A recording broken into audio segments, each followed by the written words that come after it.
Okay guys, I'm getting you as close to the action as I can, and I went ahead and cleaned a bunch of this stuff yesterday off camera. Got all the rods cleaned up and everything.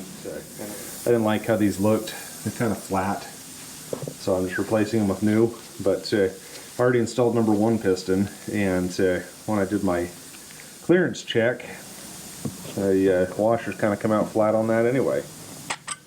So I wasn't too thrilled with that.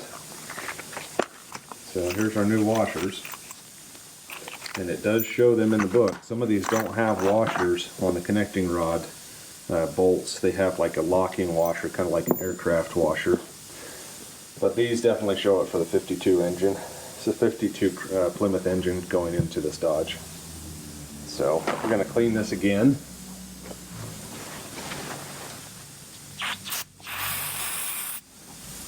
Some of that black is probably the old assembly lube too, but it's hard to tell. Just trying to be thorough. I went through and rinsed these through yesterday and did all this and then covered these up. So should be good to go on that. Now in our book, you need to understand that your rod is offset to one side a little bit.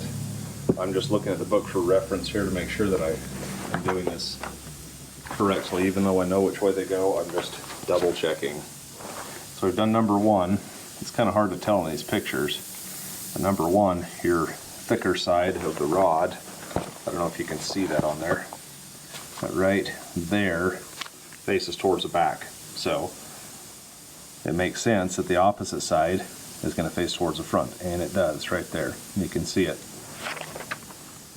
This arrow at the front, I'm going to double check. My paint mark is right there. You probably can't even see that because it's so faint.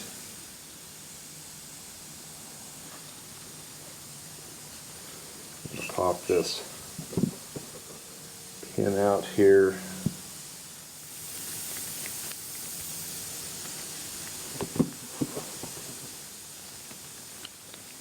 Just trying to make sure nothing runs dry. This luber plate is super slippery stuff. I like it. I was able to turn over that first piston without a lot of issues. Alright, so once again, the fat side here faces the front. Somebody keeps texting me. Driving me crazy.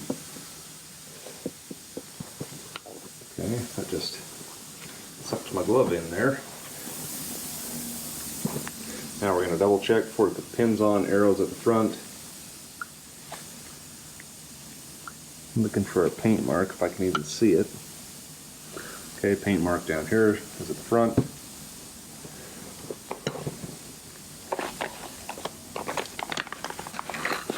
Manufacturer wants these clip rings installed with the open end down, just like that. Keep my thumb on there, and then you got to kind of be careful.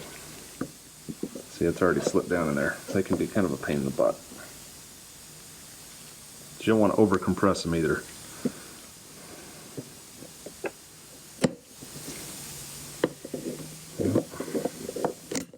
See what I mean? That a little bit.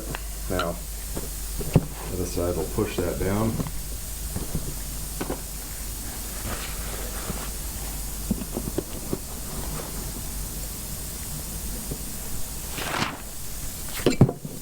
Scratch our piston up. It didn't really.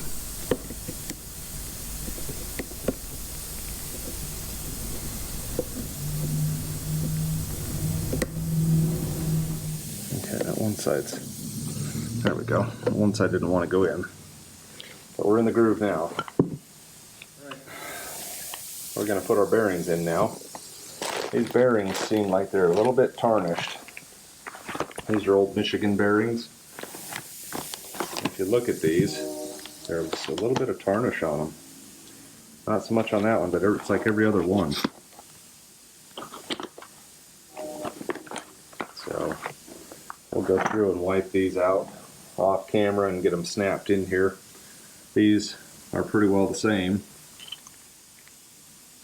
On either side you can see your tang right there, and there's an oil hole on either, so as long as your tang is lined up, then you're good to go.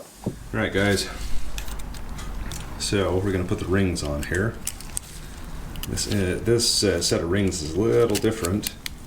My other engine, my 265, has the two bottom sets of these oil control rings look like this. So, and there's another one that goes here, but this one has the corrugated spacer and then the two wipers in the third slot. So, a little different, but these are sealed power.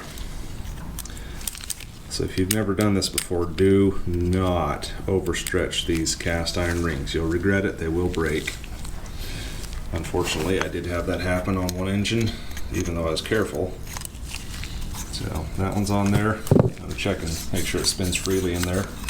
And then there is a clearance in there that's specified in the book. Alright, this one you can spiral on, because this is not cast iron. You just want to make sure that these ring ends don't overlap each other. I don't know if you can even see that on camera, they have to abut right there. And then I like to take the wipers and make sure the gaps don't line up with that. Make sure that they're clocked differently, even from each other, if that makes sense.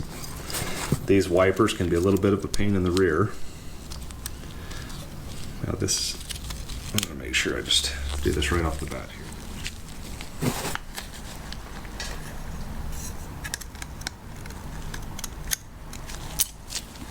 Okay, see what I was saying is you don't want your rings like this.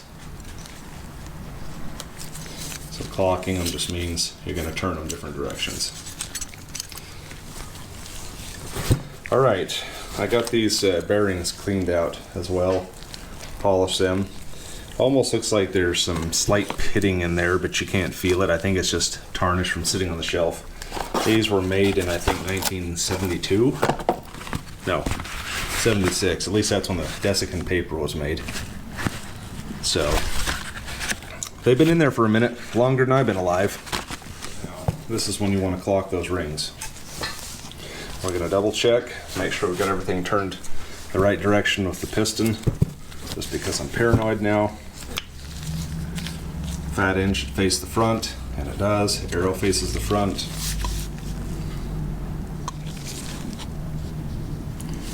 And our paint mark in there. You can hardly see it. I can hardly see it. I don't know how you guys can see it. But that's facing the front as well. We're going to double check with the picture in the book. Okay, we're going to clock our rings. So I'm just going to go 12 o'clock.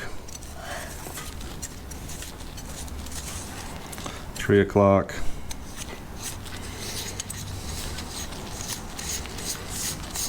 9 o'clock. Time ago. Always leave some of your piston skirts sticking out. That's 2 clicks. You want that tight. Okay, we're going to give this one more click here if we can. Just double check.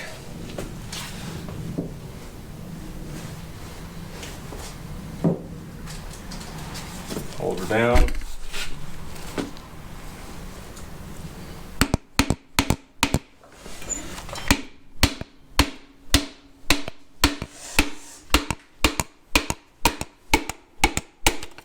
Okay, if you hit resistance, stop.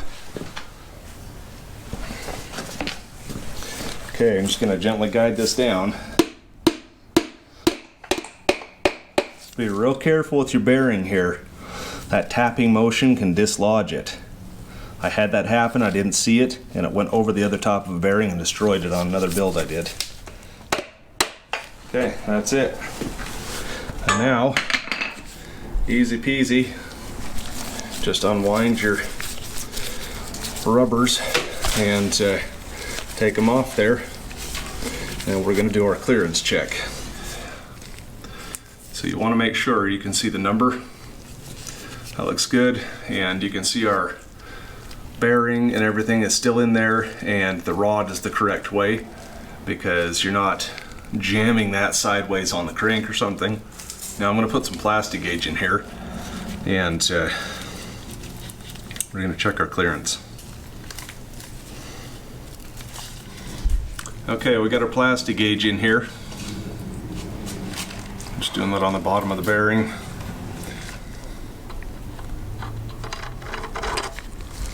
Okay.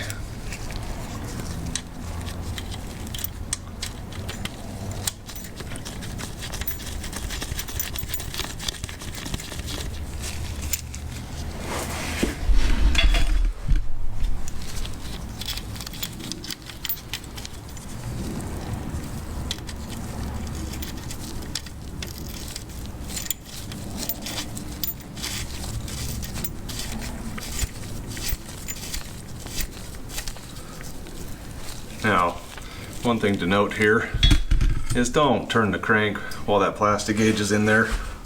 So we're going to go in 3 stages. Our end torque is 50 foot-pounds.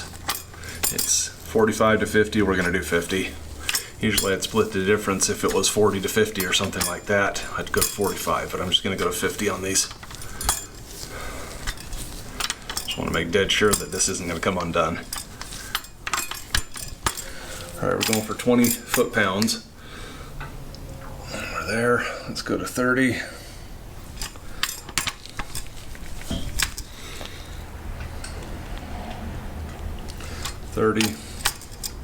See it on the crank. So let me get this in here and see if we can show you on camera. It's hard to see. Probably closer to 1,000th. So, pretty good tight clearance. This is what I'm using to clean this plastic gauge off, just because I've still got a lot of it. And I found that this dissolves this plastic gauge really quickly and easily. And doesn't leave residue. It doesn't seem to hurt anything. Whereas lacquer thinner and brake cleaner, it takes forever to clean it off with this plastic gauge being stuck on the crank and bearing and stuff. This just takes a few seconds and it's clean. Right, I don't know if you can see that or not, but take that and we'll clean that. All right, now next is assembly lube. Just put a little bit in there.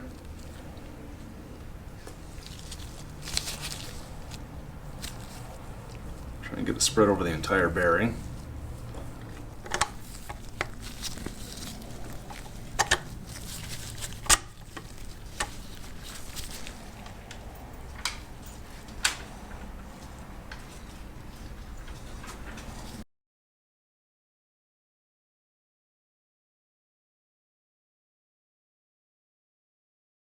Okay, so the last thing we got to do is check our side clearance in here. So it's just supposed to be 0.06 of an inch minimum, which we easily have. Feeler gauge goes in there, no problem. No issues whatsoever there. So, we're good to go. Alright guys, well, it's a day or so later. We've got all the way to number 5 piston. And I'm tightening this rod cap up. I tightened it the first time, checked with plastic gauge, all our clearances are good. But look at this. It's just another problem after another problem. Looks good, right? Watch this. Reminds me of that song. You spin me right round, baby, right round like a stripped bolt. Oh crap. And I can't get it off either. So we're gonna have to put something underneath there like a screwdriver. I mean, look at how loose that washer is. Now this tightened down the first time I swapped these 2 nuts to see if that would help, and it didn't. So either the rod bolt is stripped, which means we're gonna have to pull the piston, drive that rod bolt out and get a new one, or the nut is stripped, and I don't have any more of these. It's just, this has been a nightmare ever since we started this car 4 years ago, over 4 years ago, 4.5. Just one thing after another like this with this. I started calling this car Justine because it's not a Plymouth, but it's a Dodge, and it's about 10 years older than Christine, so it's probably, you know, it's probably Christine's older sister, so Justine. And it was trying to start itself one day. It's like the car was possessed. Headlights were on and flickering.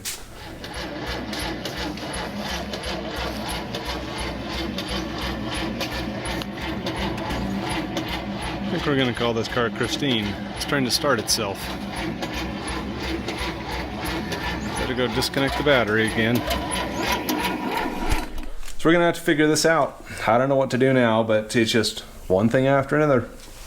I can probably put number 6 in and then come back to this, but yeah, that's not good. Everything else spec'd out perfectly other than our bearings having some tarnish on them. It was like hard water deposits, so I had to use Scotch-Brite to polish that up. And I'm not going to put those bearings on that crank with all that hard water deposit or sediment or whatever it is on there, because it's rough to the touch.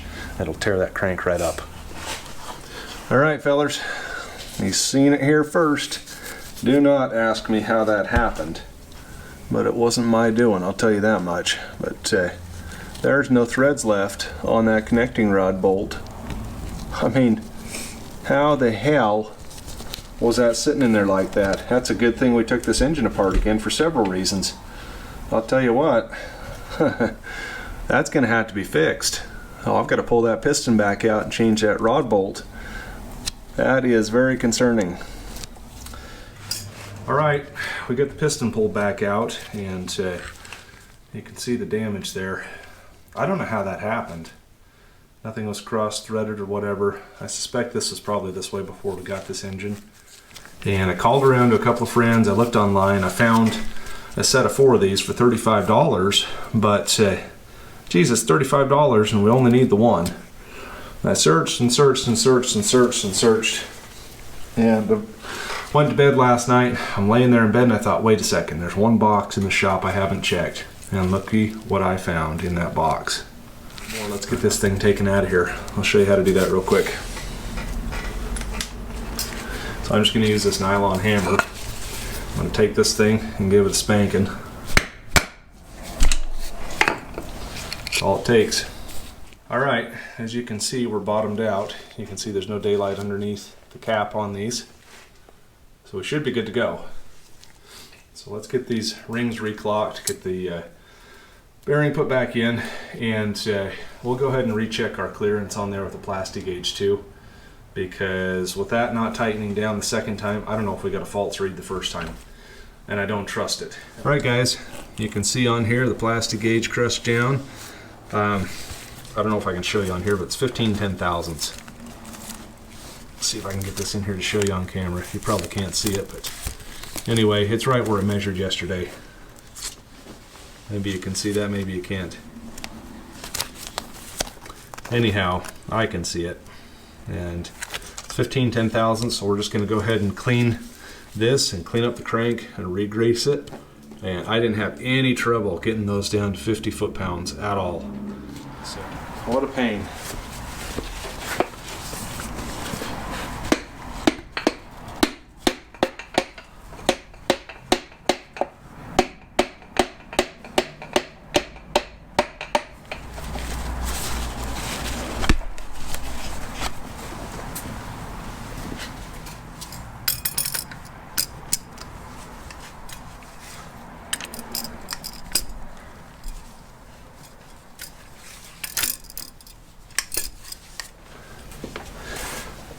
Alright guys, well, it's a good thing I found 3 of those bolts. Do you see this? This one just did the same thing. That's craziness. This engine is cursed. I'm telling you, it's cursed. This just stripped all the threads off there before I even got to 40 foot-pounds. So I'm going to try this one a little bit different way and see if I can just pop it out while it's in here. Looks like I can. I just have to make sure that that's seated. I don't know why that did that. Look at that. That's 2 of them. So let's get that replaced. Okay, well I changed that stud and it sucked down as I was torquing it. I double checked underneath there to make sure that that was flat. I did this a little bit different way because I don't want to pull that piston back out with the trouble we had to get the rings to go into the bore there. So let's see what we did on our plastic gauge here.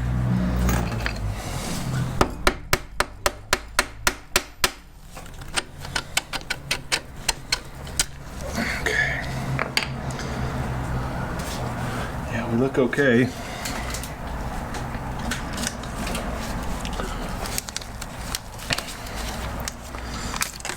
So we are at 15 10,000ths. I know you can't see that. It's nice and tight. So I'm gonna go ahead and get this buttoned up, and we'll be done with the rotating assembly. This has been a real struggle, and I'm really glad I found 3 of those bolts, because I could have ordered them online and just bought a single, and then we'd have been in real trouble when that next one did it.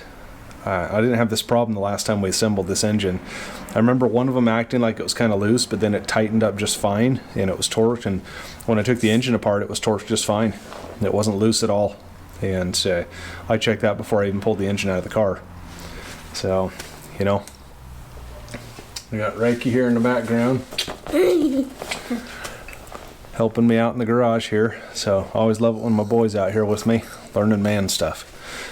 So stay tuned for the rest of this. We got the head to put on, valve covers, intake and exhaust manifold, clock bell housing, put on the timing. So stay tuned for that. Thanks for watching, guys. Like, comment, subscribe, and we're getting up there. We're pushing 400 subscribers. I appreciate everybody that's watching. We'll see you later. This is Reaper signing off on another one.